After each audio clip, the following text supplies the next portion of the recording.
Un parfum d'herbe coupée, Nicolas de la Salle, chez Livre de Poche, où la nostalgie vous rend le sourire. Ça, c'est une sorte de petit bonbon, de petit Mistral gagnant, comme dirait Renaud.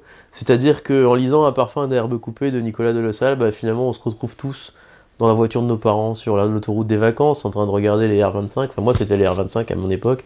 D'autres étaient certainement les 4L ou je ne sais pas. Enfin bref, c'est un moment de tendresse littéraire. C'est un moment où on se revoit, garçon, petite fille. C'est un moment où on se demande finalement pourquoi.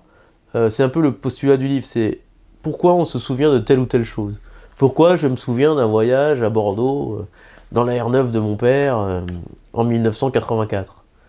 Pourquoi ce voyage est important pour moi? Pourquoi j'ai ce flash de ce voyage et pas des flashs d'événements qui ont l'air plus importants?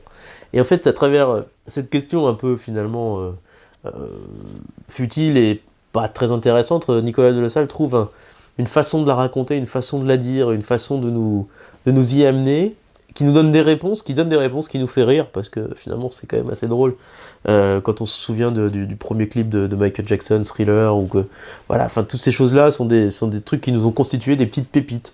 Moi, ce que j'appelle les petites pépites, quoi, c'est-à-dire on est finalement un ensemble de pépites et c'est toutes ces petites pépites font partie de nous et créent un peu une partie de notre personnalité.